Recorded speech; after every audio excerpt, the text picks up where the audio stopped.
আপনারা ভালোবেসে বলছেন যে আপনারা সবাই ওসমান হাদি হবেন, কিন্তু আপনারা চাইলেও কেউ কোনোদিন ওসমান হাদি হইতে পারবেন না। ওসমান হাদি শুধু একজনই হয়। আমার ভাইয়ের কোনো রিপ্লেসমেন্ট হয় না। আমি আমার ভাইয়ের কোনো রিপ্লেসমেন্ট চাইও না। আমার ভাইকে আমি শুধু ফেরত চাই এবং আমার ভাইকে আমি ফেরত আনবো। আল্লাহর কাছে শুধু এটুকু দোয়া করবেন, আল্লাহ যাতে আমাদেরকে ওসমান হাদিকে যে স্বাধীনতা সার্বভৌমত্বের পক্ষে তিনি যেভাবে কথা বলতেন সেভাবে যাতে তাকে ফেরত দেয়। আর আপনাদের সবার উদ্দেশ্যে বলি, এখানে সকল রাজনৈতিক দল মত সবাই উপস্থিত আছেন।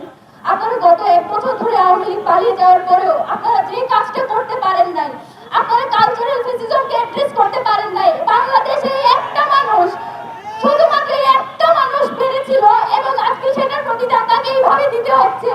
আপনারা যত সুশীলতা করছেন সেটার প্রতিদান আমার ভাইকে দিতে হচ্ছে। আপনারা যেভাবে মিডিয়াকে তথ্য সন্ত্রাসের মাধ্যমে বারবার যেভাবে নেগেটিভ উৎপাদন করছে সেটার পক্ষে যে আপনারা সম্মতি উৎপাদন করছেন সেটার প্রতিদান আমার ভাইকে দিতে হচ্ছে।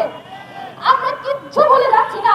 আমরা জানি মিডিয়াতে কে কে উল্লাস করেছে। গত 2 দিন আমাদের চোখে শুধু অশ্রু দেখতেছেন, আমাদের বুকের ভিতর যে পার হচ্ছে এটা আপনারা এখনো দেখেন নাই। এটা দেখার সাহস করেন না কেউ।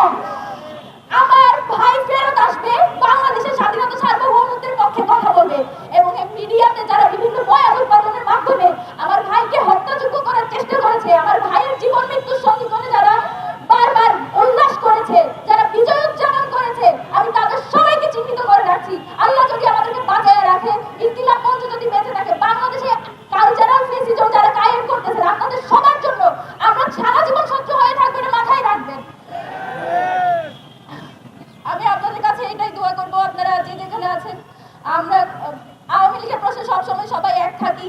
আমরা এটুকুই এক্সপেক্ট করি আপনারা ভোটের রাজনীতির জন্য প্লিজ আমাদের এই সব যে কয়টা মানুষ আছে, যে কয়টা মানুষ এখনো দেশের স্বাধীনতা সার্বভৌমত্বকে টিকায় রাখার জন্য যুদ্ধ করে যাচ্ছে, সে কয়টা মানুষকে প্লিজ আপনারা বিসর্জন দিয়ে না নিজেদের এই ঠুনকো ভোটের কারণে।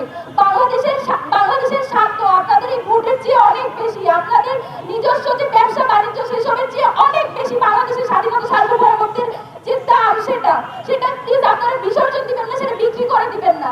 বাংলাদেশের প্রশ্নে, স্বাধীনতা সার্বভৌমত্বের প্রশ্নে ওসমান হাদি যেভাবে ভোকাল ছিল, আপনারা তার, আমি বিশ্বাস করি যে আমার ভাই ফেরত আসবে। আমার ভাই যতদিন আসবে না ততদিন পর্যন্ত আমরা রাজপথ ছাড়বো না। এবং আমাদের জাবের ভাই যেটা বলে গেলেন, ওসমান হাদি যতদিন সুস্থ হবে না এই ঢাকা 8-এর আসনে আসার কারণে এবং তার যে বয়ানগুলো ছিল, তার যে কথাগুলো ছিল সেগুলোর কারণে আজকে তার এই অবস্থা।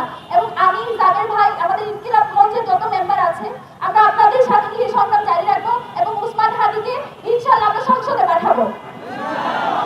আপনাদের সবার দোয়া চাই, আপনারা সবাই আমার ভাইয়ের জন্য দোয়া করবেন। আল্লাহ যাতে তাকে সুস্থ অবস্থায় ঠিক আগের মতো যেভাবে বছর করে দেশে স্লোগান দিত, যেভাবে বলিষ্ঠ কণ্ঠে সে বক্তৃতা দিত, সেভাবে যাতে আমরা তাকে ফেরত পাই। আমার ভাইয়ের জন্য দোয়া করবেন। আর কিছু বলার মতো সত্যি সাহস নেই। আল্লাহ হাফেজ।